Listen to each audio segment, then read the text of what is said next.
Doctor ortho, अब दर्द भी घुटने टेकेगा।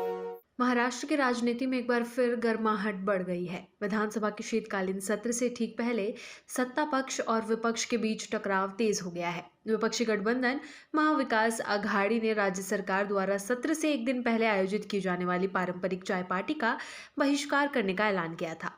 ये चाय पार्टी सदन की शुरुआत से पहले संवाद और सौहार्द बढ़ाने की एक परंपरा रही है, लेकिन इस बार विपक्ष ने इसमें शामिल न होने का निर्णय लेकर राजनीतिक हलचल बढ़ा दी है। एमवीए, जिसमें कांग्रेस, शिवसेना, उद्धव ठाकरे गुट और राष्ट्रवादी कांग्रेस पार्टी शरद पवार गुट शामिल है, उन्होंने संयुक्त बैठक के बाद ये फैसला लिया। विपक्षी गठबंधन का आरोप है कि राज्य सरकार जानबूझकर विधानसभा और विधान परिषद दोनों सदनों में नेता प्रतिपक्ष की नियुक्ति नहीं कर रही है।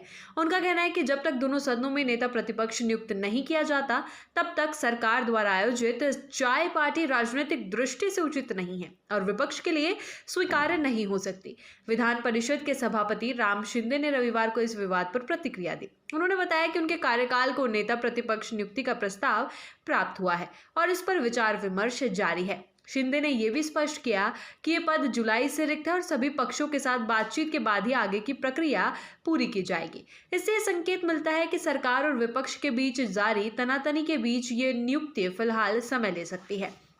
इस राजनीतिक तनाव की जड़ में पिछले साल हुए महाराष्ट्र विधानसभा चुनावों के नतीजे भी महत्वपूर्ण भूमिका निभाते हैं। चुनावों में किसी भी विपक्षी दल को 288 सदस्य विधानसभा में 10% सीटें हासिल नहीं हो सकी।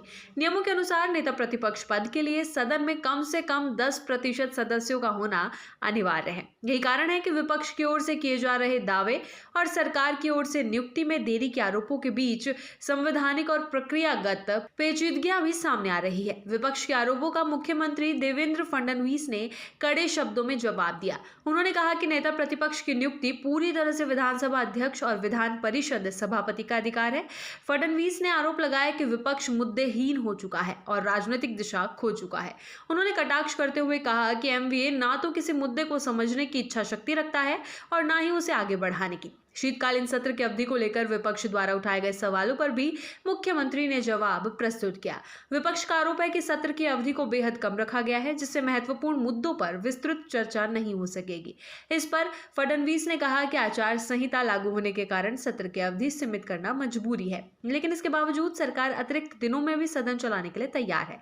मुख्यमंत्री ने कहा कि उनकी सरकार भागने वाली नहीं है और वे हर मुद्दे पर विस्तृत जवाब देने को तैयार है। फडणवीस ने यह भी बताया कि इस सत्र में सरकार 18 विधेयक पेश करने की तैयारी में है। उन्होंने कहा कि सरकार चाहती है कि इन विधेयकों पर व्यापक चर्चा हो और सदन इन्हें पारित करे। सरकार की ओर से शनिवार और रविवार को भी सदन की कार्रवाई जारी रखने का फैसला किया गया है, ताकि सत्र के कम दिनों के बावजूद पर्याप्त विधायी कार्य संपन्न हो सके। इस बीच राजनीतिक हलचल का केंद्र नागपुर बनने जा रहा है, जहां 8 दिसंबर से 14 दिसंबर तक महाराष्ट्र विधानसभा का शीतकालीन सत्र आयोजित किया जाएगा। कुल 7 दिनों के इस सत्र में कई महत्वपूर्ण विधायी और प्रशासनिक विषयों पर बहस होने की उम्मीद है। राज्य में राजनीतिक समीकरणों और सत्ता विपक्ष के बीच चल रही तीखी बयानबाजी के बीच ये सत्र खासा प्रभावशाली और चर्चाओं से भरपूर रहने की संभावना है। विपक्ष के चाय पार्टी बहिष्कार के निर्णय से स्पष्ट है कि सत्र की शुरुआत ही टकराव के माहौल में होने जा रही है।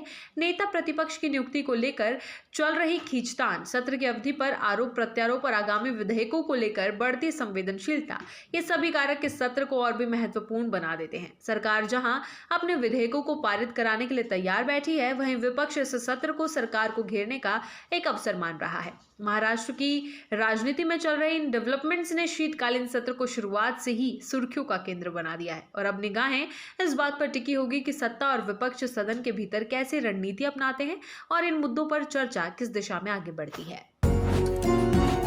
डॉक्टर ऑर्थो, अब दर्द भी घुटने टेकेगा।